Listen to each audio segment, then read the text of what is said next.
Ikhlas. Yang akan saya bawakan ini hadis riwayat Imam Muslim dan Imam Tirmizi. Ini hadis sahih, tidak diragukan. Yang pertama dihisab di akhirat, pertama kali nanti dibangkitkan, dihisab itu adalah mujahid. Orang yang berjuang di jalan Allah sampai mati terbunuh. Ditampakkan nikmat oleh Allah dan ditanya, apa yang kau ditampakkan nikmat dan dia mengakuinya, apa yang kau lakukan?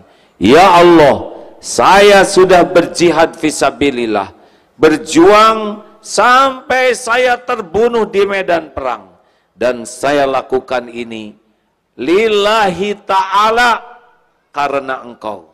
Lalu Allah berfirman, kadzabta, dusta kamu, bohong kamu. Kamu berjuang bukan karena Allah, tapi kamu berjuang karena ingin dianggap pemberani, dan sudah engkau dapatkan sebutan itu. Di akhirat ternyata diseret dalam keadaan tertelungkup menjadi ahli neraka. Dengar ini hadirin, tidak kurang perjuangannya untuk Islam, tidak kurang pengorbanannya, dia sampai mati di medan perang. Tidak kurang pengakuannya, dia ngomong tuh lillahi ta'ala. Tetapi Allah tidak bisa dibohongi. Wa huwa alimum bidatis sudur. Allah tahu isi hati. Ternyata Allah berfirman, engkau berjuang bukan karena Allah, tapi engkau berjuang ingin dianggap pemberani, dan sudah engkau dapatkan. Ternyata sehebat apapun berjuang, sehebat apapun berkorban, bahkan sampai mati walaupun mengakui, tapi hatinya sibuk mencari kedudukan di sisi makhluk, sirna amalnya. Jelas hadirin? Bukan kurang perjuangannya, bukan kurang pengorbanannya, bukan kurang pengakuannya, yang kurang cuma satu saja. Apanya? Hatinya. Lebih senang dengan pujian manusia daripada ingin diterima amalnya oleh Allah. Pegang ini hadirin, ini mutlak.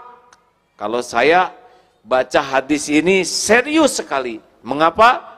Karena yang kedua dihisab adalah yang belajar agama dan mengajarkannya, seperti Ustadz Abdul Somad, Ustadz Adi Hidayat, Ustadz yang lain. Ya, pasti agim.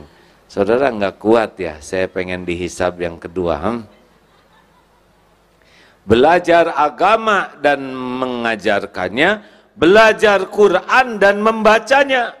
Ditampakkan nikmat, dia mengakuinya. Apa yang kau lakukan? Saya sudah belajar agama dan saya dakwahkan, saya belajar Quran dan saya baca lillahi ta'ala, ya Allah.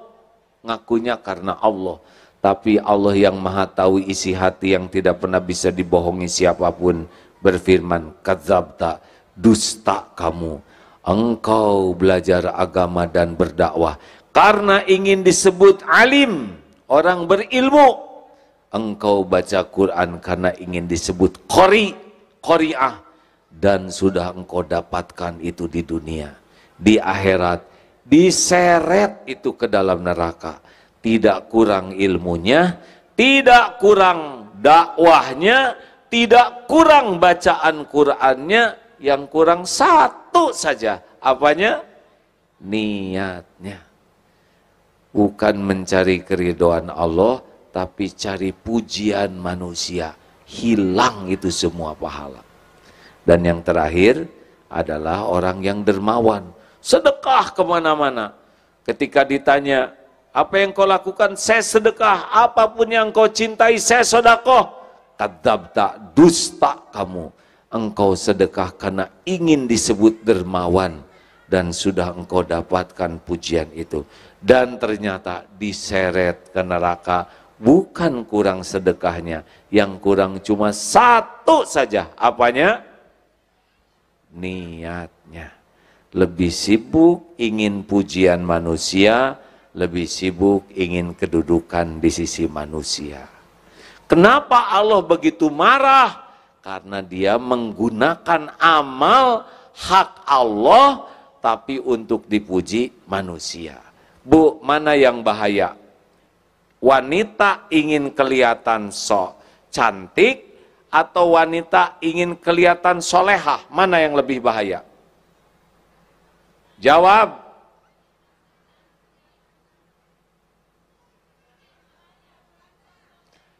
Wanita ingin kelihatan cantik ya normal. Kalau lelaki ingin kelihatan cantik tidak normal. Bolehkah wanita ingin kelihatan cantik? Boleh? Untuk siapa? Jawab. Suami siapa?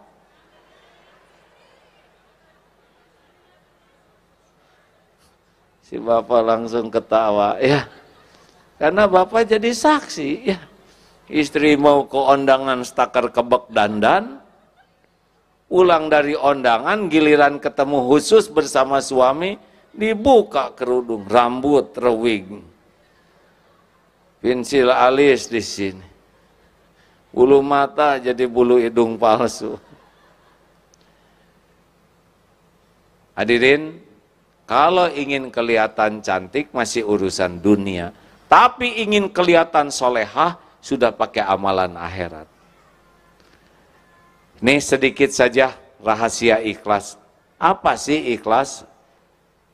Al-Bayyinah ayat 5, A'udzubillahi minasyaitonirrajim, wa ma umiru illa liya'budullaha mukhlishina lahudina al-ayam. Allah tidak memerintahkan kita kecuali ikhlas, murni ikhlasnya. Maukah diberi susu murni yang gratis 2 liter sehari? Jawab. Tapi dicampur dengan kotoran sapi 1 sendok. Mau? Yang benar, Bu. Sesendok kecil saja. Yang betul. Seujung sendok kecil. Dikoceklah, ibu nggak usah tahu. Nggak mau. Itu dia aja nggak mau, ya. Nah, sedangkan syirik, inna syirka la zulmun azim. Menyekutukan Allah itu adalah kezoliman yang sangat besar. Nih latihannya supaya ikhlas. Ikhlas itu seperti apa? Puk, puk, puk, puk. Seperti jantung berdetak tiap saat, berdegup tiap waktu, tidak pernah menonjolkan diri. Yang sibuk menonjolkan diri adalah ambeien, jerawat, bisul, tumor, tidak ada yang enak. Makanya orang-orang yang overacting, sibuk ingin menonjolkan diri, pasti tidak enak hidupnya. Ikhlas itu seperti akar pohon, menyerap hujam ke tanah, menyerap sari-satri pati, mengokohkan, pohon kokoh, rindang, berbunga, berbuah, orang memuji pohon, padahal semua jerih payah akar. Betul? Atau seperti gula, mungkin sudah viral. Kopi kurang manis, yang disalahkan siapa? Kurang gula nih. Disalahkan gula. Kopi terlalu manis, yang disalahkan siapa? Kebanyakan gula nih. Giliran kopi enak, siapa yang dipuji? Ini kopi mantep. Tapi giliran penyakit baru disebut penyakit gula nih. Gitu. Tapi gula tetap saja manis, benar? Dia nggak dendam. 5 latihan jadi orang ikhlas. 1, jangan selalu ingin diketahui orang amal kita. Amal fardu, sunnahnya orang lain tahu. Sholat ke masjid, lagi apa tuh, mau kemana? Mau ke masjid, Mas? Ayo kita ke masjid. Boleh. Itu bukan riya, itu dakwah. Bayar zakat, saya mau bayar zakat nih, itu bagus. Dibuat orang lain tahu, karena itu dakwah. Syukuran haji, dengan niat agar orang lain tahu ini undangan dari Allah, boleh. Tetapi amal sunnah, tidak harus semua orang lain tahu. Tidak harus segala diposting. Jam 3 malam, bangun, langsung posting. Bangun sahabatku, bangun. Sepertiga malam terakhir, saat mustajab. Broadcast, benarkah membangunkan orang atau pengumuman ingin dianggap ahli tahajud, sedang dia sendiri tidak sholat karena terus saya buka WA. Sahur, posting thread, selamat saum Senin Kemis sahabatku yang baik. Ingatlah hanya Allah yang tahu. Thread. Baca Quran, Allahu Akbar, Allahu Akbar. Ya Allah, hanya dengan pertolonganmu, walaupun tanggal 16 sudah 20 juz, cetret. Kenapa diumumkan? Orang-orang yang sibuk dengan postingan, padahal amal-amal yang tidak harus orang lain tahu, ciri-ciri itu. Belajar merahasiakan amal sebagaimana merahasiakan aib. Punya aib tidak? Ditutup-tutupi? Harus ada amal yang kita tutup-tutupi. Kalau semua amal diketahui orang, berarti memang sibuk dengan penilaian orang. Boleh ada yang diketahui, tapi lebih banyak amal sunnah yang tidak diketahui. Di TV Malaysia pernah terlihat ibu-ibu sholat duha. Sedang sholat duha bersama anaknya yang SD.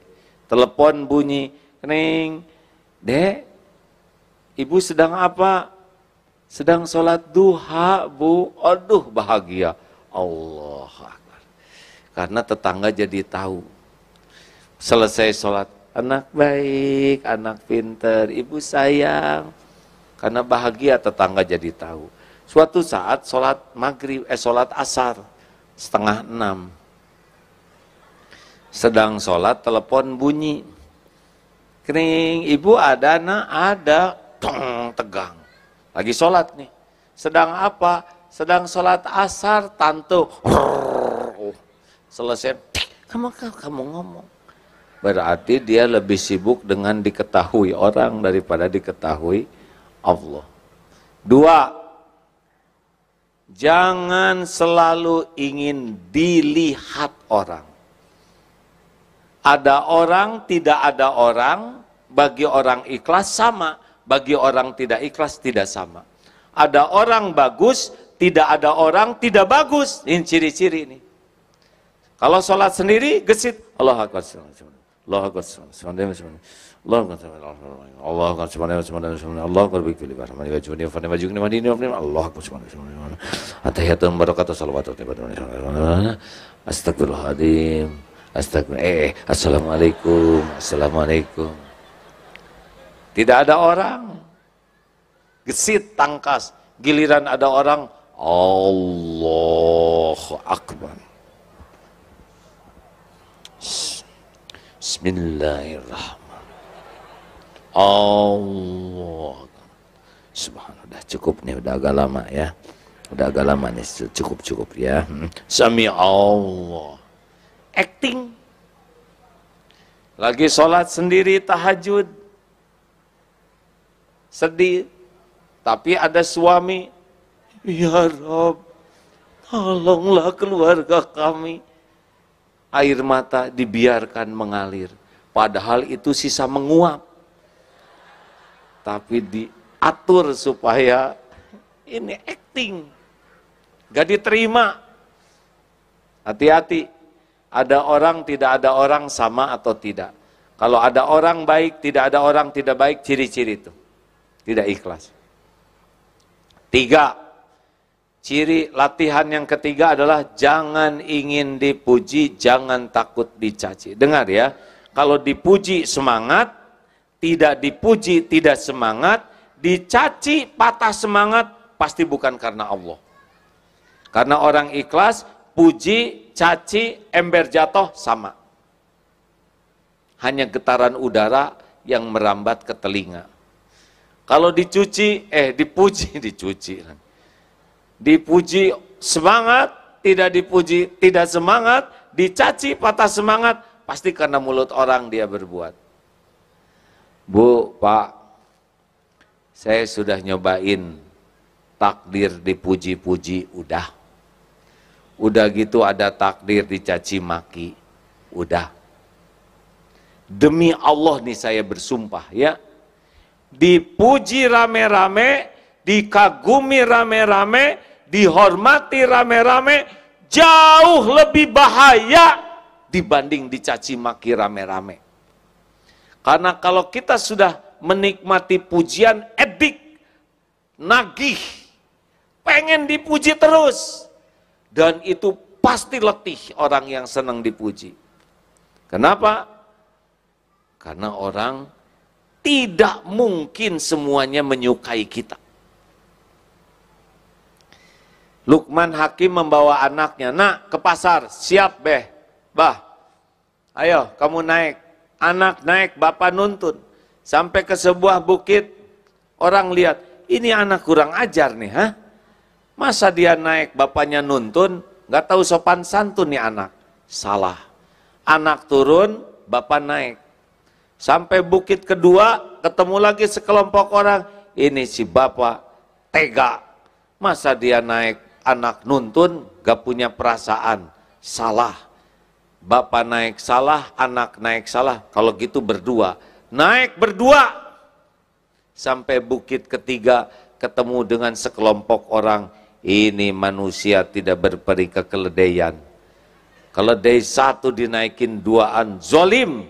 Salah lagi. Akhirnya turun dua-duanya, dituntun sampai pasar. Kata orang pasar, ini orang blow on, punya keledai nggak dinaikin. Begitulah. Kata bapaknya, nak sini, itulah manusia. Kalau hidupmu hanya ingin dinilai dan dipuji manusia, persiapkan dirimu letih sepanjang waktu, sengsara sepanjang hayat. Karena manusia pasti beda-beda. Selamat menderita bagi siapapun yang sibuk pengen dipuji oleh manusia. Ali bin Abi Thalib mengatakan, semua kepahitan sudah kurasakan.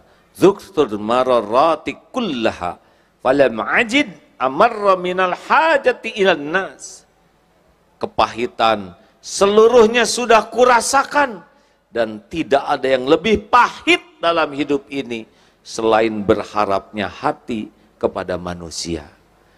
Makanya hati-hati, makin ingin dipuji, dihargai, dikagumi, makin sering sakit hati. Jelas? Bu, jelas? Kalau mau dandan di rumah, dandan saja. Tidak harus selalu nanya, Mas, gimana penampilan saya? Suami kan bingung, mau ngomong apa? Ngomong cakep, enggak begitu. Ngomong jelek, enggak tega. Ya wes, Bu, kamu ini kayak kesemek. Begitulah, itu solusinya. Perlukah kita ingin kelihatan rapi? Boleh. Kita rapi untuk menghormati, bukan untuk dipuji. Makin ingin dipuji, makin sengsara. Ingin kelihatan langsing, tahan napas. Jadi kekurangan oksigen. Bu, jangan takut jadi tua. Ya Bu? Kenapa? Karena sudah jadi. Ibu tidak bisa remaja terus. Mustahil. Walaupun ibu pakai pakaian SMA, kalau dulu lucu, kalau sekarang lebih lucu. Jangan memaksakan diri, akan ada batasan, nggak bisa direkayasa lagi. Mungkin waktu muda rada centil, ya. Ada yang suka pakai bulu mata palsu, ini saya tidak mau ikut campur ya. Tapi saya suka membayangkan bulu mata palsu itu kan beban bagi mata, betul? Iya kan? Standarnya bulu yang ini dikasih beban bulu mata palsu, kalau di dunia lelaki itu seperti pakai barbel, Bu.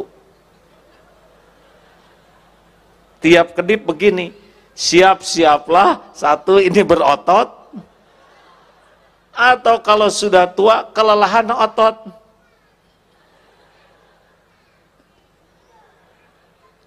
Bisa jadi merem terus, nggak kuat ngangkat. Kenapa sih harus pakai bulu mata palsu, bulu hidung palsu? Hidup penuh kepalsuan begitu. Untuk dipuji siapa? Mau dipuji Allah, gak mungkin pakai kepalsuan, ya. Just the way you are. Apa artinya? Dilarang merokok. 4. Jangan ingin dihargai. Makin ingin dihargai, makin sakit hati. Jangan merasa spesial. Saya ini orang penting. Saya ini orang berjasa. Saya ini orang, makin ingin dihargai, makin sering sakit hati. Orang yang menuntut dihargai biasanya yang tidak punya harga. Iya kan? Yang tidak ada harganya ingin dihargai. Yang punya harga bisa menghargai. Hadirin sekalian, mengapa kita dihargai orang lain saat ini?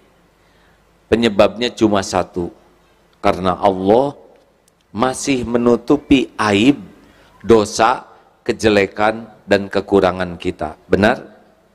Benar? Kenapa A'agim Abdullah Gimnastiar diundang ke sini dan didengar oleh saudara-saudara? Tahu sebabnya? Sebab Allah Subhanahu wa Ta'ala yang Maha tahu siapa orang ini yang sebenarnya, masih menutupi aibnya, dosanya, kekurangannya, kejelekannya, sehingga saudara mau dengar. Daripada kita sibuk menikmati pujian, lebih baik kita sibuk dengan apa yang Allah tahu tentang kita. Itulah tekniknya, supaya kita tidak tamak terhadap penghargaan orang. Hati-hati hadirin. Saya cerita sedikit ya. Saya ini takdirnya anak prajurit. Ayah saya seorang tentara, perwira tentara TNI. Bisa membayangkan betapa beratnya jadi seorang komandan. Karena komandan di tentara ataupun di polisi pasti dihormat, sebab bawahannya dilatih dan digaji untuk menghormat. Mau enek, mau sebel juga, shh, begini. Apalagi sedang upacara hormat, shh. Apalagi defile hormat, senjata, shh, shh, shh. Waduh, sini, sini, sini, sini, sini. Kalau tidak hati-hati, penghormatan itu makan. Seakan-akan dirinya terhormat. Padahal sholat belang betong. Ngaji tidak bisa. Zakat tidak bayar. Sudah mampu, belum haji. Tapi merasa terhormat akibat topeng yang dipakai. Ini bahaya. Pensiun masih tetap, saya ini mantan komandan. Udah atuh komandan, udah pensiun, gak usah diomongin. Dia itu dulu anak buah saya. Iya udah waktunya habis ya, sabar. Karena post power syndrome, merasa terhormat dengan topeng. Ada lagi yang lebih ngaco, tidak semua komandan begitu, itu hanya komandan error saja yang ketipu topeng. Ada juga yang lebih ngaco, adalah istri komandan. Suaminya kolonel, istrinya ngadak-ngadak jadi jenderal. Padahal daftar enggak, seleksi enggak, latihan enggak, di kantor juga enggak jelas kerjanya, tapi galaknya lebih daripada suaminya. Ini tertipu oleh casing suami. kamu mengganggu rumah tangga saya, hah? Ini suami saya. Waduh, galak. Pernah lihat yang di airport, kemudian seorang istri pensiunan jenderal yang marah-marah nggak mau diperiksa. Apa salahnya diperiksa, ya kan? Oh, ini adalah ciri-ciri orang yang tamak terhadap penghargaan. Udah mah bukan dirinya yang jenderal, suaminya juga pensiun. Kenapa istri lebih galak? Tertipu oleh ingin dihargai. Ada yang lebih ngaco lagi, anak komandan. Di sekolah nilainya butut, kelakuan jelek, tapi galaknya lebih dari ayahnya. Nah, inilah ilustrasi seseorang yang tertipu oleh ingin dihargai. Jelas Pak Rektor? Berat ini. Pak Profesor, waduh berat. Pak Rektor, sama Kiai.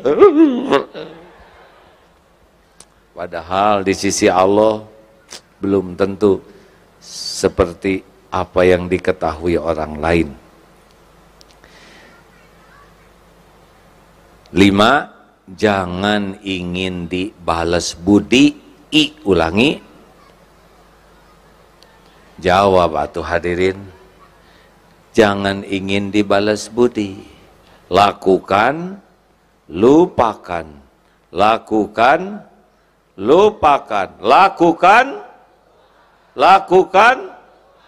Perlukah kita mengingat-ingat jasa baik kita? Jawab. Enak tidak kalau kita ingat jasa kita? Hati jadi bahagia atau jadi nyesek? Jawab. Kalau kita mengingat jasa kita, hati jadi bahagia atau jadi gelisah? Jadi enak atau tidak enak?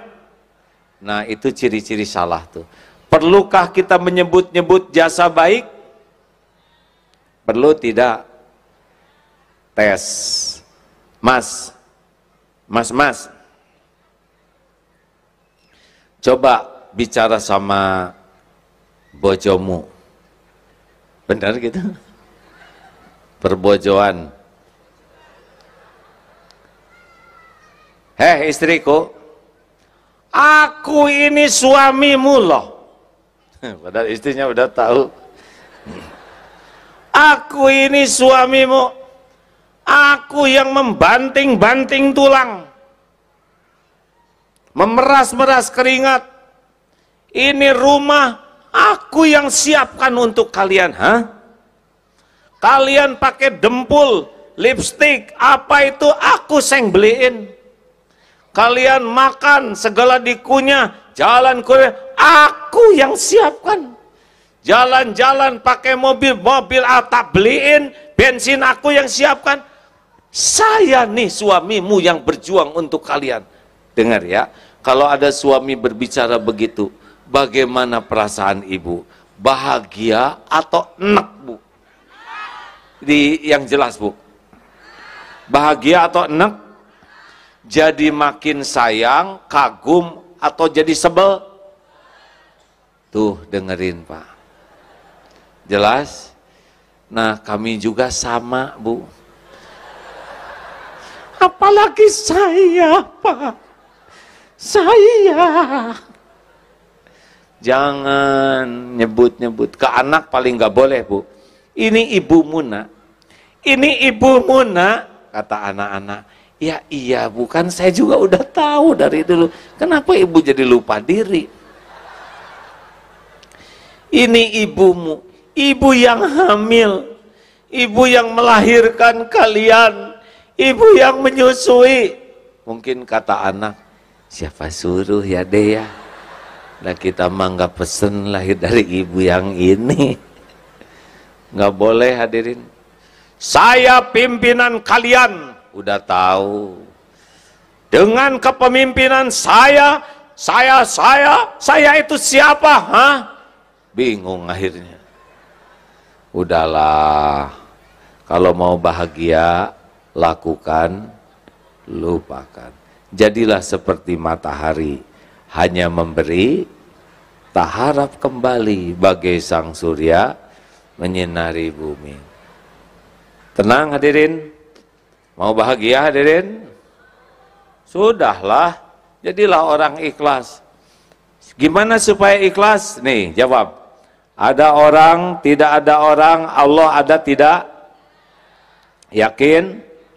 Orang lihat, orang tidak lihat, Allah lihat tidak? Orang tahu, orang tidak tahu, Allah tahu tidak? Apakah setiap perbuatan disaksikan oleh Allah? Apakah setiap amal disaksikan oleh Allah? Yakin? Yakin? Apakah setiap amal ada balasannya? Ada balasannya? Ada balasannya? Mungkinkah ada yang kelupaan Allah membalas? Mungkinkah ada yang terlewat? Mungkinkah ada yang tertukar? Mungkinkah ada yang meleset? Mungkinkah ada yang bisa menghalang-halangi balasan dari Allah? Faman ya'mal mithqala dzarratin khairan yarah wa may ya'mal mithqala dzarratin syarran yarah. Sekecil apapun perbuatan kita, baik buruk, pasti kita akan lihat balasannya. Nah, inilah sebetulnya rahasianya hadirin. Kenapa orang bisa ikhlas? Karena yakin waqafa billahi syahida. Cukuplah Allah yang jadi saksi.